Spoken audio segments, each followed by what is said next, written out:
Shalom, salam kasih damai dan sejahtera. Tuhan memberkati, menyertai dan melindungi. Salpe, mari kita buka kegiatan kita ini dengan berdoa dalam nama Bapa dan Putra dan Roh Kudus. Amin.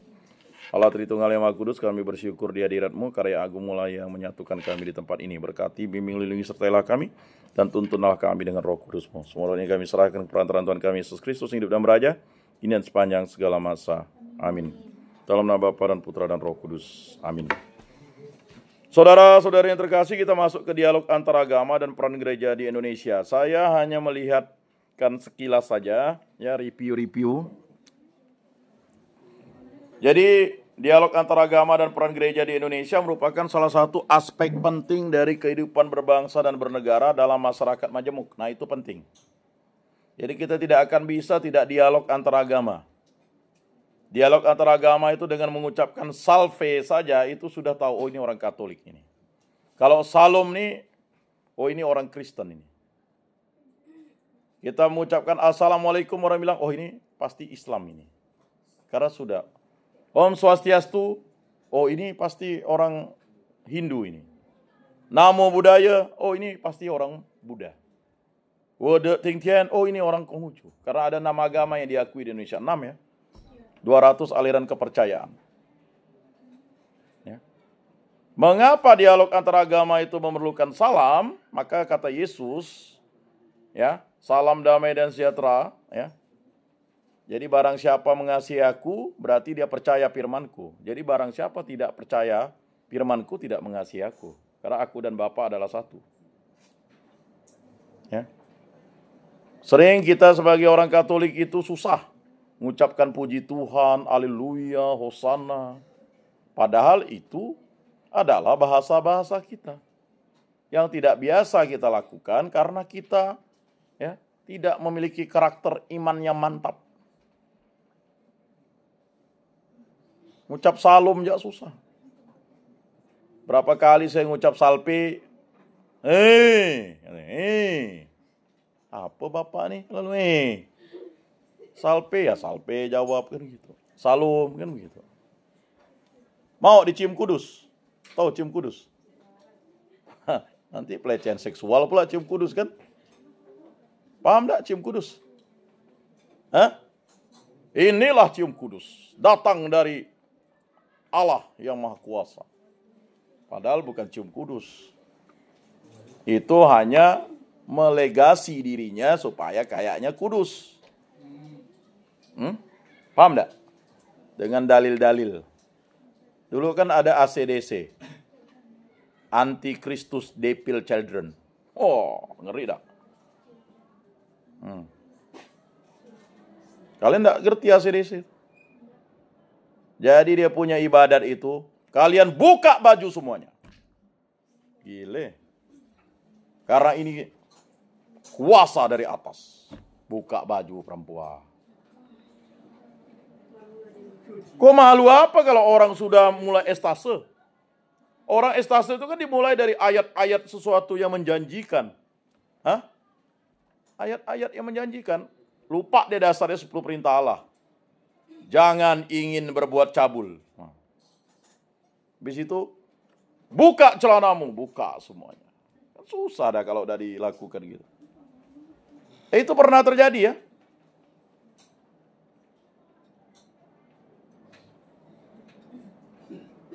Sekte sesat.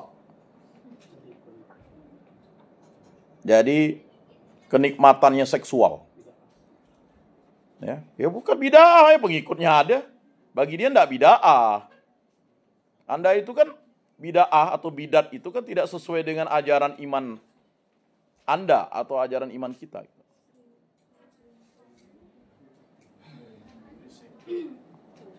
Nah, ini bisa terjadi, saudara-saudari yang terkasih. Maka dialog antara agama dan peran gereja di Indonesia itu sangat vital. Makanya Paus Fransiskus datang ke Indonesia untuk melaksanakan yang namanya dialog kemanusiaan, dialog rendah hati, dialog cinta kasih. Itulah dialog antara agama yang luar biasa ketika dia melaksanakan kunjungan ke Masjid Istiqlal. Lalu melaksanakan cium tangan. Cium tangan, dia lebih tua. Yang sekarang Menteri Agama itu lebih muda. Menteri Agama mencium keningnya, dia mencium tangan. Bagi kita tidak patut, bagi dia itu menunjukkan sikap kerendahan hati, cinta kasih. Kalian ya cium tangan bapak mama tak ada.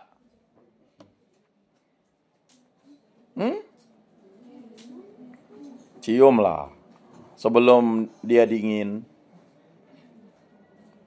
Itu orang tuamu, hormatilah ibu bapakmu. Ya, telepon, WA. Apa kabar Pak, Mak? Jangan dengan pacarnya I love you. I love you Pak, I love you Mak. Sehat-sehat ya. Anakmu di sini belajar yang bagus. Tugas sejarah gereja saya lakukan, kan gitu. Ya kan? Ya curhatlah cerita.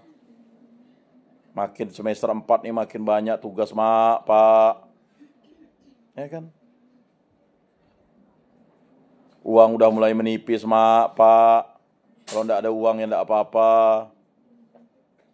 Ya ngomonglah, kan bisa video call. Enggak ada sinyal Pak, nanti kayak Pak Natus orang Sekadau. Ya kan, manjat pohon, minta tuh Telkomsel ada kan sinyal. Ya kan? Bagus tuh. Itu dia seminar. Meminta sesuatu untuk mudah berkomunikasi dengan orang, kan? Nah gitu. Itu kan ada anggota dewan bro. Dewan yang terhormat 2 periode. Mintalah. Loh, wakil gubernurnya? Dewan ini datang? Kalau wakil gubernur kan mintalah dia wakil gubernur. Dewan tuh bro. Dulunya. Masa kamu enggak tahu dia dewan? DPR RI dulu. Sekarang dia malah lebih tinggi, eksekutif wakil gubernur. Menampung aspirasi. Kan? Gitu, bah. Entah dikabulkan nomor 2. Matius berapa tuh? Matius berapa? Matius 7 ayat 7 kan? Mintalah maka kamu akan diberikan, carilah maka kamu akan mendapat, ketuklah pintu maka akan dibukakan. Itu ayat favorit tuh. Kalau kau minta cewek, dapat cewek. Kalau udah minta, cari. Jangan kau cari cowok, ya enggak dapat cewek. Kau minta cewek, cari cowok. Ketuklah pintu, ya ketuk pintu. Di mana? Di cewek yang kita suka. Jangan di tempat cewek yang enggak suka kita. Salah kau ketuk pintu. Makanya firman Tuhan tuh konsisten. Percaya firman Tuhan. Betul kan? Minta punya pacar Katolik. Ya carilah orang Katolik di gereja. Ya kan? Mana alamatnya Dek? Saya nih. Oh, di sini alamatnya Bang. Di sini alamatnya. Oh. Memang agak susah perempuan nanya dengan cowok. Tapi kalau sekarang boleh lah. Abang alamatnya di mana? Mau ke rumah saya ke Dek? Boleh lah Bang. Nggak masalah, daripada cinta tak tersalurkan, lebih baik ditolak daripada tak pernah nyatakan. Nanti udah tua, tua nyesal. Dulu tuh sebenarnya tuh aku mau dengan dia. Dulu, ngomong 20 tahun yang akan datang, terlambat kamu. Akan betul, coba dia nggak kawin dengan dia. Kau coba kawin dengan aku, pasti bahagia dia. Kurang ajar, kau enggak mikirkan suamimu kayak di rumah. Jadi minta, cari, ketuk, betul kan? Ini minta dengan Tuhan, minta Tuhan. Udah dari dulu enggak punya pacar, dari SMP, SMA, kuliah pun enggak ada orang noleh. Ya kan? Mau ditoleh, ya cari dong. Kok sedih? Ini laki-laki sini punya pacar semua enggak? Punya pacar masa sih? Ya kan? Nggak ada buktinya. Mana buktinya? Ya, saya dulu punya pacar langsung jemput di Polnep. Saya di teknik kan. Membuktikan, maco nih, kan gitu. Biar semua, wah ini pacarnya nih. Muka boleh pantat kuali, tetapi kualitas tuh bergengsi.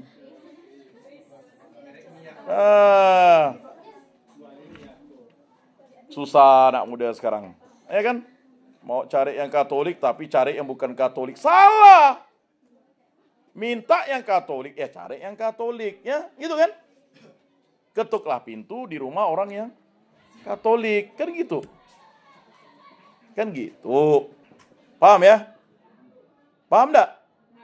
Ya, kalau enggak paham susah. Nah, itu ya. Panjang ceritanya nih, karena masyarakat majemuk. Nah, Gereja Katolik sebagai bagian dari komunitas iman di Indonesia memiliki peran strategis dan tanggung jawab besar dalam memelihara keharmonisan antar umat beragama. Lihat Paus Fransiskus. Yang dilakukan apa? Waktu kunjungan ke Mesir, ke imam besar ya, Al-Azhar. Dia buat dokumen kemanusiaan. Kita ini bersaudara karena sesama manusia. Level toleransi itu adalah hubungan manusia tingkat bawah ya. Di bawahnya itu kan intoleran, tidak aman kan. Tapi kalau toleransi itu udah kondusif. Nah, di atas toleransi itu adalah pertemanan kan. Dia teman saya, levelnya bisa turun. Nah, dari pertemanan naik persahabatan, tapi level tertinggi hubungan manusia itu adalah persaudaraan. Kamu tidak lagi hamba, tetapi saudara. Ya. Jadi sejarah gereja ini ingin mengungkapkan, ini sejarah yang luar biasa, dokumen bersama. Lalu datanglah Paus Fransiskus sebelum dia wafat, tahun lalu, luar biasa. Ya. Ada dokumen Istiqlal, di mana di situ? Ya kan? Jangan kalian ngantuk, ya kan? Ini bukan dongeng, ini sejarah. Sejarah. Apa yang terjadi? Suatu peristiwa yang luar biasa. Apa tuh? Bukan hanya salaman. Seorang pemimpin Katolik sedunia, umat 1,4 miliar, mencium tangan. Ada yang ngolok-ngolok. Silakanlah yang ngolok-ngolok tuh, dia tidak tahu apa yang dia buat. Paus Fransiskus tidak hanya cium tangan, cium kaki, cium sepatu pun udah untuk sebuah perdamaian. Baru sengaja cium tangan, cium sepatu, biar orang berdamai. Daripada orang bunuh orang. Hah? Nah itu. Dah itu apa? Ya. Orang-orang di penjara yang orang-orang muda dicium kakinya. Benar-benar cium kakinya. Kalian, ada enggak cium kaki mak bapak? Bukan enggak, buat. Katanya katekis. Ya kan? Nanti bapak mama waktu wisuda bawa. Jangan malu. Emangnya coba kalau dia malu dulu bawa kalian. Malu anak saya lahir kayak gini nih, pencet ya hidungnya. Masa anak saya nih mau laki jadi perempuan? Kita sembelih ya Pak. Lah, bisa jadi kan? Ada tradisi satu suku kalau anak ke-13 tuh dibuang. Karena sial katanya. Jadi dicari lah banyak anak 13 tuh diangkat oleh keluarga atau orang lain. Cukup 12 ya anak tuh. Kalau kalian nanti tuh wajib tuh 7 anak. Kok banyak? Sikit. Kok banyak dari mana?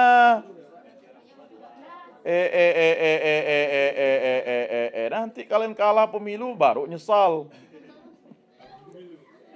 Ya? Enggak masalah. Makanya dari sekarang tuh ada usaha bersama. Jangan usaha sendiri atau usaha berdua, ya. Nah itu. Sepertinya belum saya sampaikan yang itu tuh. Ya kan? Belum, maka kok lanjut ke dialog antar agama ya?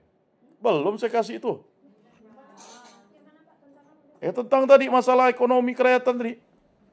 Belum kan? Nantilah. Nah, berikut adalah kok kapan-kapan? Tahun depan ya.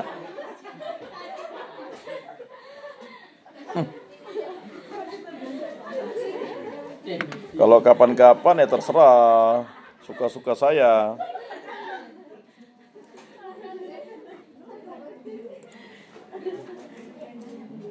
Berikutnya adalah konteks keberagaman di Indonesia. Kita lihat Indonesia adalah negara dengan penduduk lebih dari 270 juta. Lebih ya. Sekarang mungkin udah 280 karena perkembangan Indonesia ini cukup. Keberagaman agama ada Islam, ada Kristen. Kristen ya jelas Katolik dan Protestan. Tapi ingat, mengapa Katolik itu agama sendiri? Karena jelas kan Katolik udah pasti Kristen, Kristen belum tentu Katolik. Nah, tetapi yang Kristen ini ya denominasinya ada 180 denominasi. Silakan. Sendiri saja, ada antu ya? Hindu, Buddha, Konghucu serta kepercayaan lokal. Lalu prinsip dasar Pancasila yang menjamin kebebasan beragama dan menghormati keragaman. Jadi 5 sila itu diperas untuk menghormati keragaman. Ya. Makanya sebenarnya setiap kali itu kalian harus mendaraskan Pancasila. Masuk Pancasila.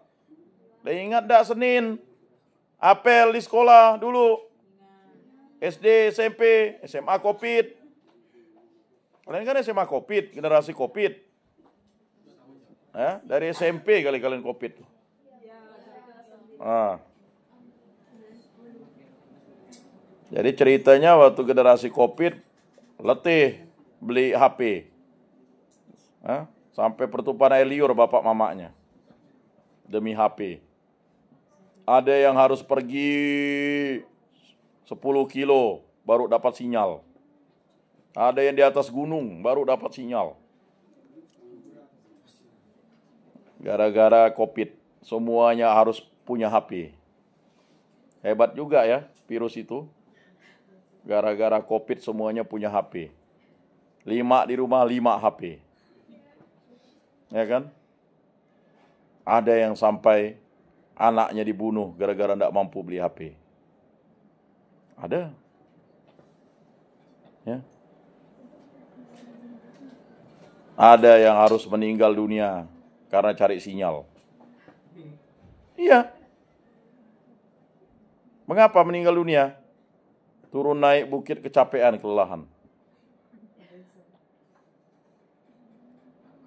Tetapi sekarang ya, ini menjadi suatu kebiasaan. Sehingga kondisi ini menjadikan dialog antaragama bukan sekedar pilihan. Bukan lagi pilihan, kalian tidak bisa tidak berdialog agama. Di Sekolah Tinggi Agama Katolik Negeri Pontianak ini dosennya saja sudah variasi. Sekarang sudah ada pegawai baru yang masuk ya beragama Buddha. Jadi sudah ada ya pegawai staf baik PNS, P3K dan juga dosen baik PNS dan P3K, agamanya variasi di sini. Tinggal Konghucu aja yang belum ada. Ya. Jadi Katolik sudah pasti, ya, Kristen Protestan ada, kemudian Islam ada. Ya, berapa dosen tuh? 6 kalau tidak salah. Ya kan? Kemudian juga di akademik juga di staf kan ada. Ya kan? Luar biasa. Inilah dialog. Tetapi mahasiswa tetap wajib beragama Katolik karena jelas Sekolah Tinggi Agama Katolik Negeri. Di sekolah Katolik, siapa bilang tidak ada punya guru yang beragama lain? Santo Petrus, SMP Suster, SMP Bruder, ada. Ya kan? Yang beragama Hindu ada di staf. Sekarang agama Buddha yang pegawai penerimaan baru sekarang. Nah, luar biasa. Ya. Ini menunjukkan bahwa Katolik sangat siap untuk dialog beragama. Dialog antar agama. Dialog itu ya moderasi beragama kan. Nah, saudara-saudara yang terkasih, ya, pengertian dialog antar agama ini sering menjadi persoalan. Bukan dialog antar agama itu saling debat, saling diskusi, tidak. Dialog antar agama adalah komunikasi yang terbuka. Ingat kan kita nih apa? Komitmen, trust, dan komunikasi. Komunikasi yang terbuka. Komunikasi yang jujur. Dan saling menghargai antar penganut agama-agama berbeda. Saling menghargai. Ya. Jadi kita mempertahankan iman kita dengan dialog. ajaran kita cinta kasih. Ajaran kita bukan menghujat. Ajaran kita bukan memfitnah. Ajaran kita adalah cinta kasih. Kita tidak perlu menghujat, memfitnah ajaran iman orang. Ya ajaran iman orang, ya ajaran iman orang. Karena ajaran iman itu sesuai dengan keyakinan masing-masing kan? Nanti buah-buahnya nampak gitu Pak. Ya. Ada yang berbuah 10 kali lipat, 30 kali lipat, 90 kali lipat, 100 kali lipat. Sesama agama aja ada yang berbuahnya banyak. Ya. Bagi yang mau terlibat banyak ya, pasti dituntut banyak. Bagi yang terlibat sedikit ya dituntut sedikit. Bagi yang hanya kuliah, enggan kuliah aja. UKM ndak ikut. BEM ndak ikut. Hanya kuliah aja. Datang ke kampus, pulang ke kos. Datang ke kampus, pulang ke kos. Ya nanti akan sulit. Apa kamu tidak mau ikut? Dilarang abang. Gila. Apa namanya tuh? Bahasa introvert sekali. Mana bisa introvert sekarang? Tahu introvert? Takut. Takut kenapa-napa. Jangan ya dek, jangan. Susah. Ya. Introvert tuh susah. Belum apa-apa. Kalau saya pacaran dengan dia itu pasti geli, nggak jadi. Kalau saya pacaran, cantik-cantik introvert, susah. Ada yang introvert sini? Hah? Kok posesif? Coba nanti kalian ya, nggak boleh buka HP ya, tapi nanti ya kalian apa beda posesif dan introvert? Beda dong.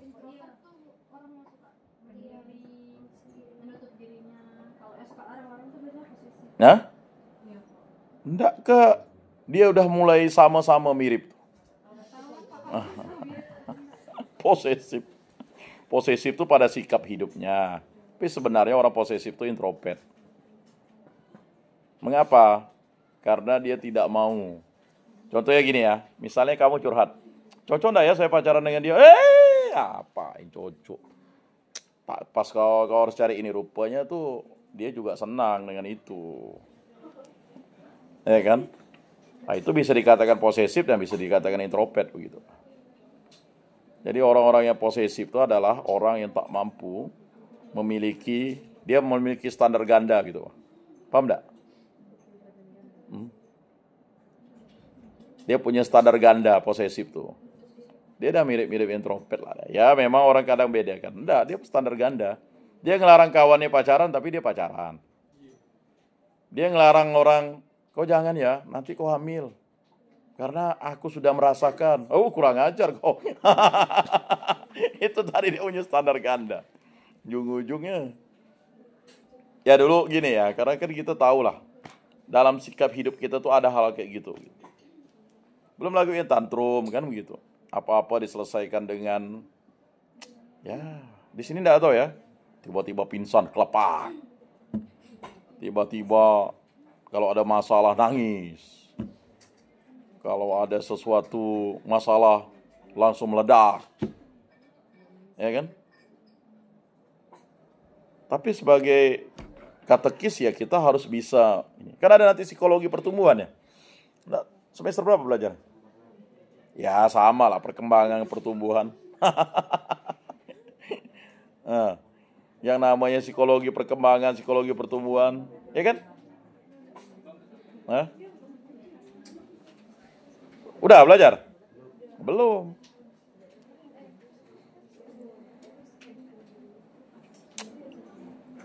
Ya memang kalau sejarah agama ini berhubungan dengan banyak mata kuliah ya. Nah ini ya. Jadi itu dialog antara agama adalah komunikasi terbuka, jujur dan saling menghargai antar penganut agama-agama berbeda. Saya misa hari Minggu. Titik. Lalu tiba-tiba diumumkan bahwa pramuka kita mulai jam 8 pagi. Mau misa pagi kena enggak bisa, mau misa setengah 9 enggak bisa. Syukurlah gereja memberikan solusi. Bisa misa hari Sabtu. malam minggu. Hebat kan gereja Katolik? Itulah dialog antar agama. Coba kalau agama lain tidak bisa. Tidak bisa. Tidak bisa dirubah jamnya. Kalau kita misa itu maka saya heran juga. Orang Katolik ini mau kasih apa lagi, bah? Mau kasih ini. Misa bisa dipilih dari jam 6 malam, jam 6 sore di minggu malam minggu sampai jam 7 malam di minggu malam. Jadi kalau tidak terima sakramen Ekaristi itu kebangetan. Ya kita agak sok-sok sedikit ngomong orang-orang Jakarta lah kan, kebangetan. Ya. Dan saya udah hitung misa paling lama pun di katedral 1 jam 15 menit. Mana ada 1 jam setengah. Itu pun kawan saya udah ngantuk dah karena kedinginan. Dah jarang dah misa tuh, kecuali misa-misa hari raya khusus.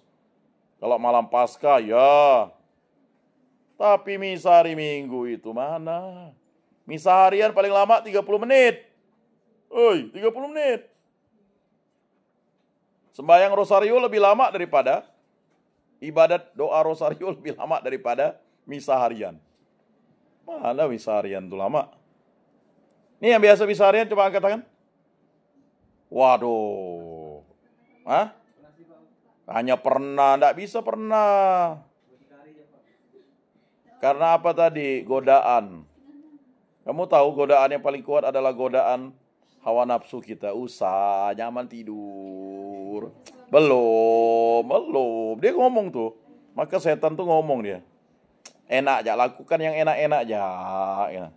Ya kan? Sabar, bah. Begitu memang. Kalau kami itu kan jam 5 ya. Kalau di biara SPD itu jam 5 kurang ya. Tapi kalau bulan-bulan Maria dengan bulan Rosario, bulan 10, setengah 5 itu sudah doa Rosario. Ya, jadi saya harus siap-siap bangun setengah 4. Tapi itu pun godaannya kuat. Ya. Adalah yang menggagalkan doa Rosario, adalah yang buat kita terlambat. Ya. Jadi harus kau punya komitmen. Ayo misa harian kan, kalian katekis. Jangan khawatir. Ya. Godaan terberatnya adalah ketika sudah mulai konsisten tuh. Kalau pertama kali itu memang berat, tetapi sesuatu yang berat. Kalau kalau kita enggak dipaksa diri kita enggak akan bisa. Yang rajin misa harian, rajin misa hari Minggu ya bisa bablas. Yang udah dipilih Yesus ya bisa berkhianat. Sering kita selalu pikir ya. Apalagi yang jarang-jarang. Makanya doa tiap hari, baca kitab suci, terima ekaristi dan sakramen-sakramen, ikut komunitas itu penting. Ya, membangun itu. Nah ini ya, meningkatkan pengertian satu sama lain. Nih, sekarang di TikTok, YouTube, ya sudah banyak dialog. Orang bisa tahu ajaran Katolik. Oh, ajaran kalian begini ya. Bahkan jangan-jangan dia lebih pakar daripada kita. Tetapi dia tidak bisa merasakan apa yang kita nikmati sebagai sakramen-sakramen itu. Karena kan udah jelas tuh. Yang boleh menerima sakramen Ekaristi adalah yang telah dibaptis di gereja Katolik, telah komuni pertama, dan tidak terdapat halangan-halangan. Ngerti halangan? Halangan apa? Kalau perkawinannya tidak perkawinan sakramental atau perkawinan yang diakui gereja Katolik. Ya. Kalau dia kawin adat, kawin beda agama tapi agama lain ya tidak bisa. Jadi ada orang yang dia sebenarnya bisa menerima sakramen Ekaristi tapi ada halangan. Dia menikah, kawin adat, lalu kawin jadi istri kedua, apalagi sedangkan kawin adat yang tidak bisa. Ya, halangan-halangan. Apakah dia harus keluar dari gereja Katolik? Tidak. Lalu ada yang ngucap pula. Ngucap. Orang tuh Haleluya. Lain, ucapnya lalu ucap lain, Pak. Ini kacau. Itu bukan dialog. Itu nanti dianggap sebagai ya kan, tidak menghormati. Berikutnya membangun kerjasama dalam hal sosial dan kemanusiaan. Ya, kita membangun sekolah Katolik bukan hanya untuk orang Katolik. Justru orang Katolik 10% saja masuk sekolah Katolik. Karena SPP yang mahal, Pak. Tidak mampu, Pak. Disahkan jak kami UKT 600.000, Pak. Paling tinggi 1.200.000 itu pendapat beasiswa, Pak. Gimana mau masuk Santo Petrus, Pak? SPP-nya 800.000. 800.000 itu SPP kalikan 6 bulan. Itu adalah SPP kami, Pak. 8 semester, 4 tahun, Pak. Tetapi ya kita sebagai orang Katolik harus mendukung sekolah Katolik. Karena kita sukses, diberi berkat dari Yesus Kristus. Maka anak saya udah mulai dari PG, TKA, TKB, 3 tahun tuh. Di sekolah Katolik semua. SD, SMP, SMA-nya 2 anak saya. Nah yang satunya ya, nomor 3-nya PG, TKA, TKB ya, di sekolah Katolik. Nah, yang satunya saya agak bedakan karena kepala sekolahnya orang Katolik. Di situ ada pelajaran agama Katolik. Yayasannya Yayasan Buddha. Ya, kita mau lihat. Tapi nanti SMP-nya tetap saya sekolahkan di sekolah Katolik. Begitu. Ya. Jadi kita ini, kalian enak. Itulah saya bilang enak. Bergengsi. UKT tidak dapat beasiswa 600. Itu pun setengah mati, ada yang berhenti. Tak mampu. Bingung nggak? HP-nya 3 juta. Ya kan? Tidak mampu kuliah, Pak. Tidak mampu kuliah, Bu. Ngapa? Tidak ada duit. HP-nya kok 3 juta. Tidak bisa jawab. Ya. Padahal ada waktu lama untuk cari 600.000 kan? Motong gatah kan bisa ya. Kalau enggak kerja kuli kan? Hah? Ya kan? Ya enggak? Tah kerja apalah ya, silakan. Sebulan kerja bah udah lewat. Kerja di KP itu rata-rata 1 juta kan dikasih. KP untuk yang anu nih kan banyak yang minta part time tuh. 100.000 dikasih 1 hari. Kalau dia mampu kerja sampai malam, 12 jam ya. Dapat 600.000 untuk bayar UKT kan? Cukup lah. 6 hari, dah dapat kan? Cuman lalu bilang harus kerjalah, inilah. Jangan putus sekolah tuh. Ya. Di sini ini ada adiknya, saya tidak tahu apakah masuk di sini. Ada kayak yang Sanggoledo, mungkin dah semester ya. Dulu kakaknya itu kuliah KJJ. Sekarang di Putu Sibau deh kakaknya. Mamanya di Sanggoledo, bapaknya di Sanggoledo, masih keluarga dengan bapak saya. Lalu kemarin saya ketemu adiknya udah wisuda, kakak kelas kalian tuh. Mana adiknya? Wah. Siapa? Kamu ini gak orang Sanggoledo gak? Oh, itu. Wah. Siapa nama kakakmu tuh? Dari Putu Sibau tuh kan? Weni kan? Oh, dulu tuh setengah mati tuh. Dia dulu KJJ. Karena bapak saya nasihati itu. Dia masih kecil kali dulu. Kamu berapa beradik? Hah? 7 kan? Si Weni yang tua kan? Wah. Dia dari Putu Sibau dulu. Kalau KJJ-nya. Karena dia manggil bapak saya Pak Tua. Jadi dinasihati, karena kamu dinasihati sama kakakmu kan, suruh masuk sini?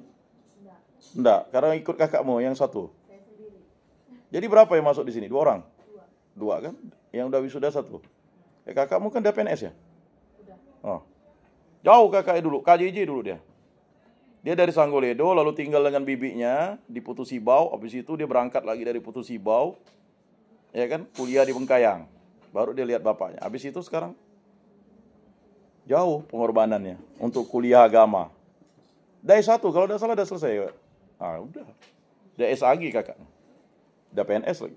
Ya puji Tuhan itu, karena mau dengar tadi itu. Itu perjuangnya setengah mati. Dulu nggak ada program kayak gini. Ya, dulu enaknya itu sistem modul. Memang biayanya sudah tinggi juga. Karena saya mengajar dia juga gitu. Ya salam lah untuk kakakmu tuh ya. Ya. Udah banyak saya mengajar nih sebenarnya. Kasih motivasi terus. Ya.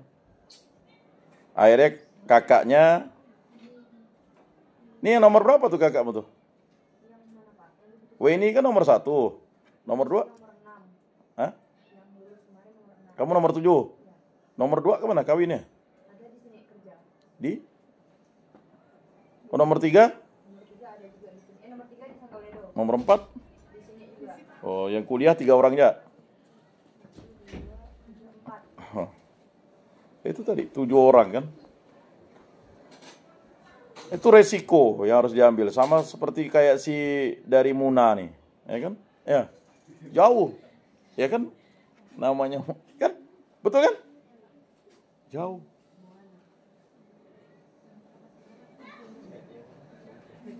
Karena bapaknya katekis, mau sekolah yang terbaik di mana ya? Sekolah negeri lah. Walaupun biayanya jauh, ya pastilah tidak mungkin dia dikirim hanya 1 juta sebulan, mana cukup. Kamu keep ya? Enggak ya? Kamu berarti UKT 600. Oh, kamu UKT 900 karena itu tadi. Nah, UKT 900. Ya kan? Itu 1 semester. Tapi kan biaya hidupnya pastilah. Ya pasti, kalau jauh-jauh itu pasti lebih berat daripada dari Kalimantan, kan gitu. Ya. Enggak pernah pulang-pulang kan? Enggak pernah. Bayangkan udah jalan 2 tahun enggak ketemu orang tua. Paling hanya video call, keluar air mata, menangis, Natal, pergi ke rumah orang, bapak mama dipeluk, dia hanya meluk lewat HP, cium-cium. Lah, kan memang gitu. Yang punya bapak mama cuek-cuek ya waktu pulang Natal, Kak Tilah katanya. Iya, kalian ndak ada, maksudnya yang merasa kan gitu. Ya kan? Yang cowok-cowok ini agak susah lah, dia mau cium bapaknya, cium mama sih pastilah. Oh bagus, pintar, anak yang berbakti, hormatilah ibu bapakmu, ya kan? Yang lain iya kah? Hah? Saya ada tanya tuh, saya ingat dulu kawan saya tuh mamanya meninggal, dia tiap malam Natal tuh dia harus pergi ke kuburan tidur di situ. Kok apa dia kan mau merasakan kasih sayang mamanya.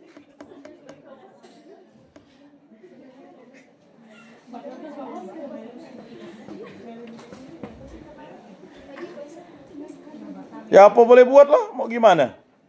Dulu bisa tidur dengan bapak mamanya, mana? Sekarang apa boleh buat? Apa yang mau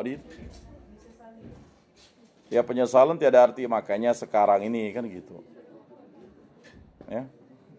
Makanya kalau bapak mamanya masih hidup, telepon rajin-rajin. Apa sih layer yang ada? Berarti kalian mempunyai sikap kebencian dengan orang tua. Setiap hari telepon, apa kabar Pak Ma, ya kan? Anakmu di sini baik-baik saja. Kurang gizi ya, kirim duit. Kalau udah minta duit, wah, manisnya minta ampun. Dengan orang tua ya kita dialognya ndak cair, apalagi dengan agama lain. Nah, itu maksudnya tuh ya. Menjaga perdamaian dan persaudaraan sejati itu penting. Kita di dalam keluarga itu, begini ya, orang yang di dalam keluarganya itu dialognya baik, tidak bertengkar atau apa ya, pasti akan dia membawa kesan yang baik di luar hubungan relasi. Jadi doalah ya, kalau nanti ya, doa. Ya Allah Tritunggal Yang Maha Kudus, berilah kami keluarga hidup rukun, damai dan sejahtera. Begitu juga relasi kami dengan orang lain.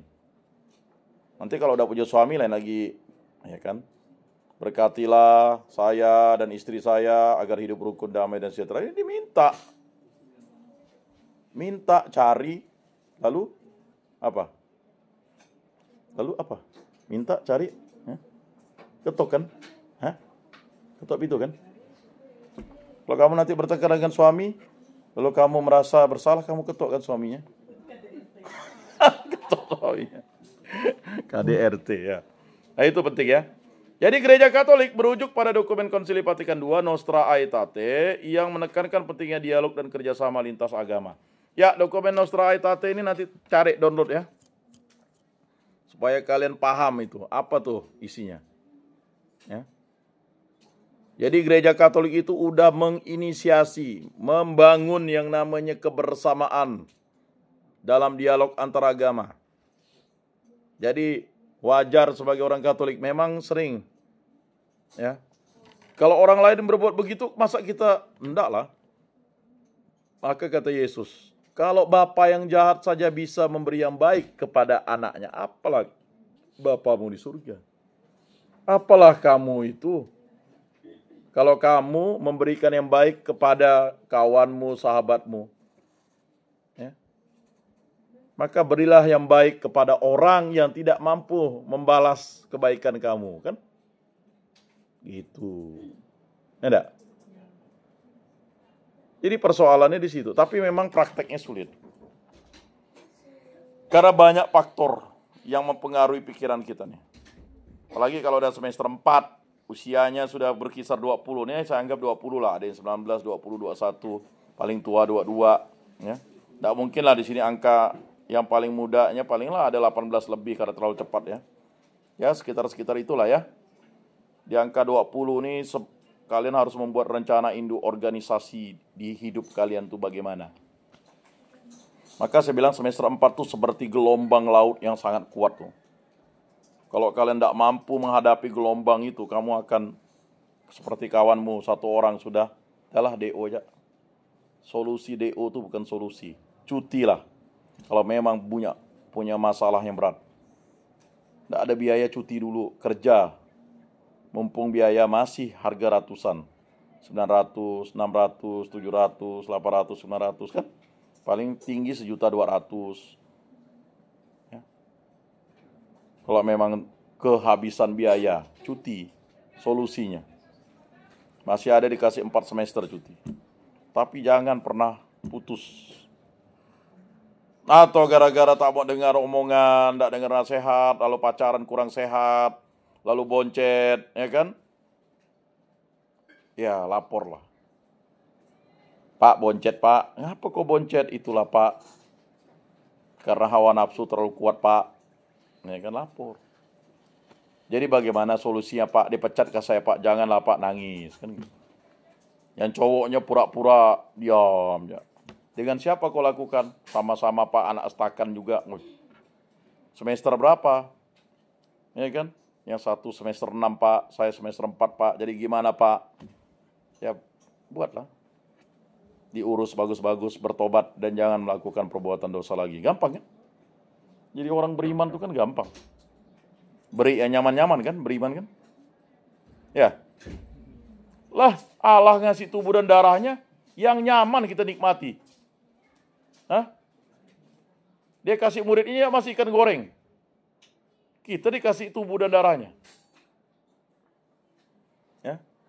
Roti dari surga dan tubuhnya sendiri.